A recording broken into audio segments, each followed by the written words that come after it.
I'm Blake Bextine, and my title, when I gave it to Charlie, was probably a little ahead of where I ended up, like most things. So I won't be talking as much about the insecticide resistant stuff because we just don't have enough data yet. But I do want to talk about some of the other pretty cool things that we've been doing, and most of the work that I'm going to talk about is largely part of one of my graduate students, Amalia Lopez. And if you guys are sticking around for ESA, you can see her give the data next week and compare if she's better or I'm better. I think she'll be better. So when we started watching potato psyllid populations about 10 years ago, my idea was I wanted to genetically and genomically track the different levels of psyllids that we're seeing, and it all started with some work that was done in the Trumbull lab looking at two different biotypes, one of which was in the central U.S. and one of which was in the western U.S. And we did quite a bit of work where we were figuring out different methodologies, and I'll go through a couple of those today, figure out what the best way to sort of track psyllids and see if there's a connection between psyllids in Mexico and those that we find later in Nebraska and even up in North Dakota.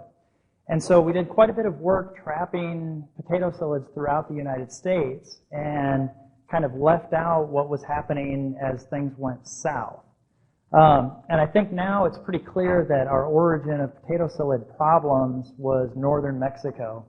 And what we found is that at about the same rate that the problem has been moving northward through the United States, we've also seen a southern movement towards South America. And we're certainly concerned about the possibility that zebra chip would end up in South America because that's where potatoes come from, and there's some obvious issues. But along with Joe Munyaneza, we've actually been following and documenting the sighting and the findings of zebra chip and potato psyllids in Central America. And I just found a collaborator in Panama. So I'm kind of excited to go see if we can find potato psyllids and see if we can find the disease, because that's kind of that next step before we get to South America.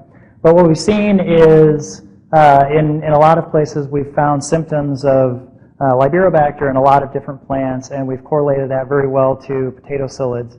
And then we've taken and we've looked at the potato psyllids and did genomic studies with them and found that they're related to those that we find in the United States, in the central United States. So they would be the central biotype in the U.S.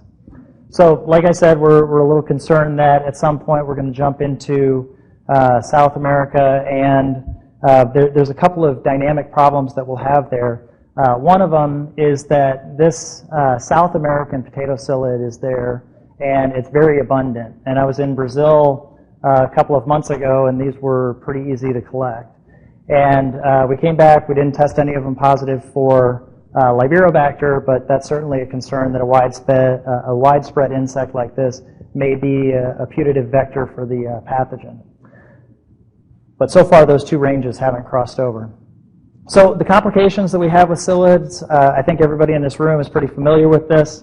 They have somewhat erratic movements. We have high numbers from year to year. We also are worried about insecticide resistance that John just talked about. And as we've found in my lab over the last 10 years, we have quite a bit of genomic variability. And a lot of these are physically indistinguishable. And as we go through and figure out our different populations, we also want to find out if they have different biologies, if they're maybe have different behaviors, feeding, bacterial community analysis, a whole host of different things that we could actually move them from different haplotypes, which means that they just simply have genomic differences, to those that would be biotype differences. And so this is a slide I've shown over the years that kind of shows our kind of thought process. When we want to identify potato psyllids to species, we've used highly conserved genes like CO1, that's the most popular. If you read a lot of the literature on the two biotypes or the four haplotypes, you'll find that primarily CO1 has been used for differentiating these, and so that's gotten us to this biotype haplotype level. Over the years, we tried a couple of things to look below that level, ISSR, AFLP, and then technology kind of came along, got less expensive, and we were able to do quite a bit of mitochondrial sequencing and also looking at functional genes, and then some metagenomic analysis that I'll talk about tomorrow. And so just to kind of revisit how we got to where we are, when we were looking at highly conserved genes, I originally took John's paper and saw that there were specific SNPs between the two biotypes that he had described. And I used this to design PCR primers that would allow us to do real-time PCR and very easily, quickly, and cheaply distinguish the difference between Western biotype and Central biotype. And then we could look at all the potato psyllids that were being collected by Goolsby, followed by Don Henne, and we could find out which potato psyllids they were, and we could get some semblance of how they're moving around the country. And so this led to quite a few papers, and Kylie really took off with this, designed quite a few more primer sets, was able to ferret out exactly the difference between the southwestern biotype and the northwestern biotype as well. Haplotype, excuse me. And so just to show you how this kind of data came out, we were able to distinguish between central and western real-time PCR. You get a peak here, you know that it's western, you get a peak on the other side, you know it's central, and you're able to distinguish the two.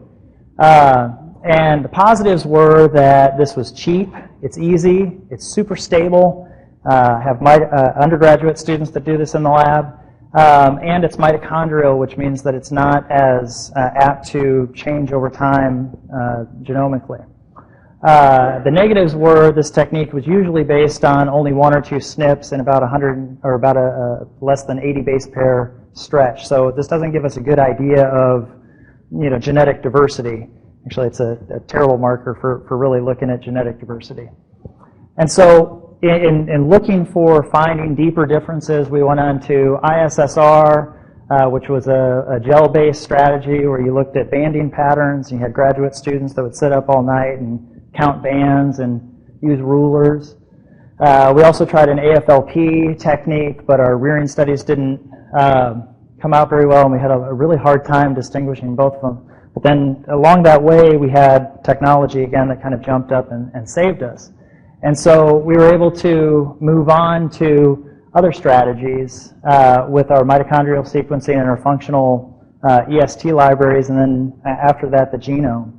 And our strategy a few years ago was to just look at some mitochondrial genes and then also pick out specific ESTs and look at variations within those.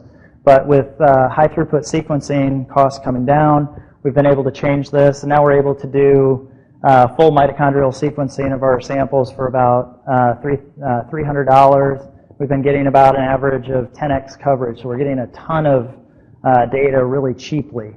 And if you could think 80 base pairs that we're looking at compared to, it's a little over 14,000 for the whole mitochondrial genome. And then also the functional genes with the aid of the genome.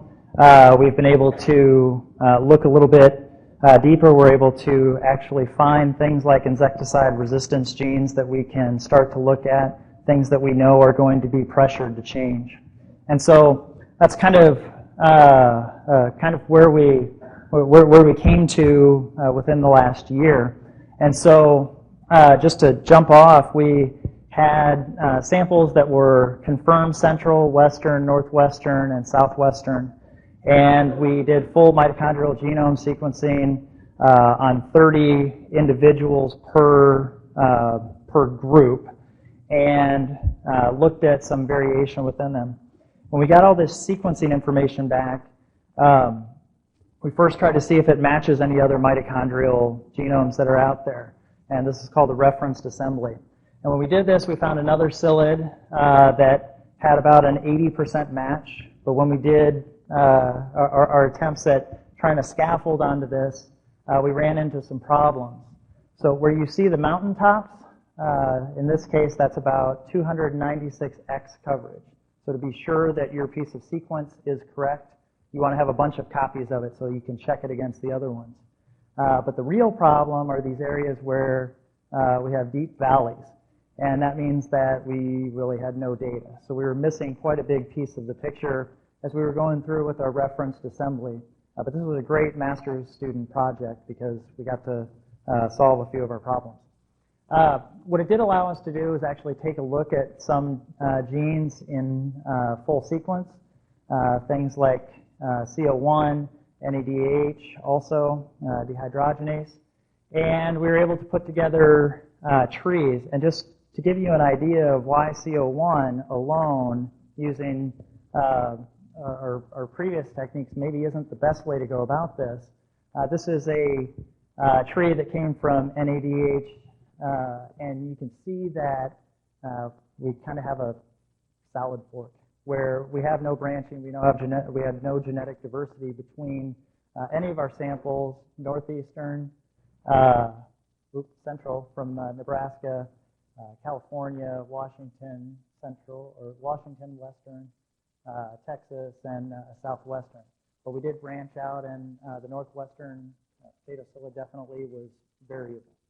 But then if we moved and we looked over at this gene, we would see that it was quite a different picture, where we had our western and our southwestern that sat together, and then we had a little bit more of a scrambled diversity. So we really weren't getting our information completely sorted out.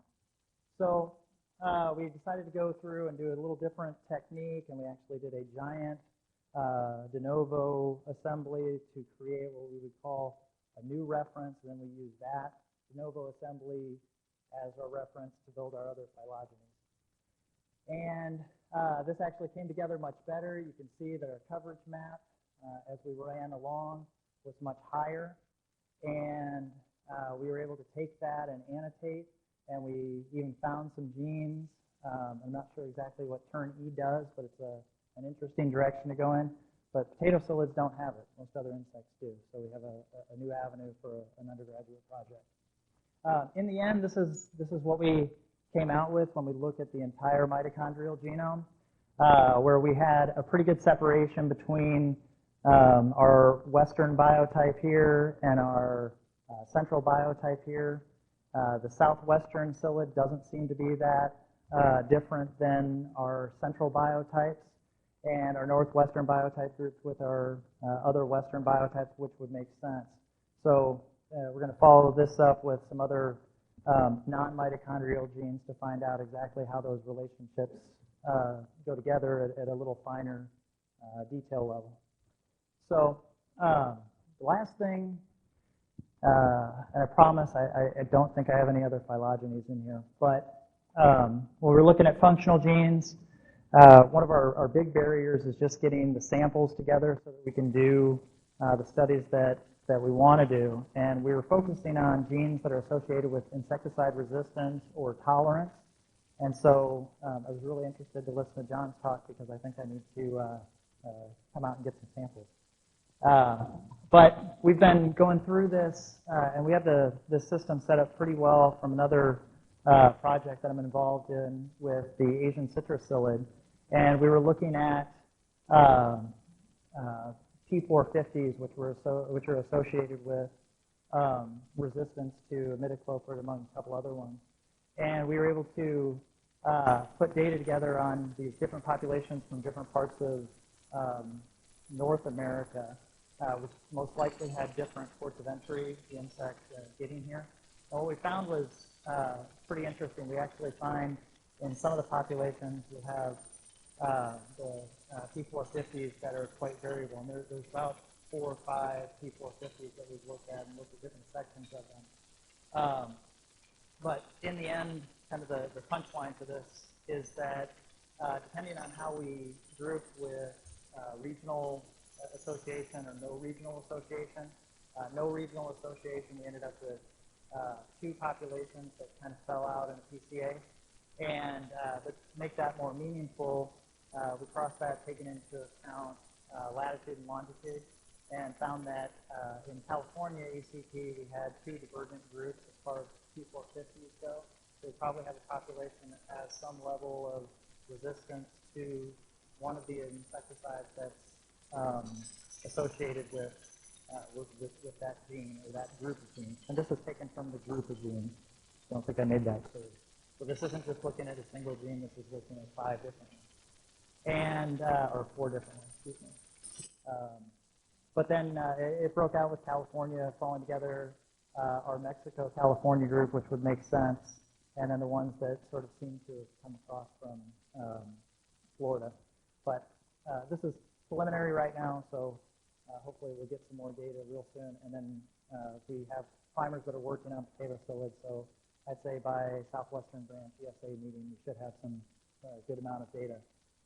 So I'll talk tomorrow about some of the diagnostic stuff that we're doing, and that's using MySeq to get bacterial sequencing done.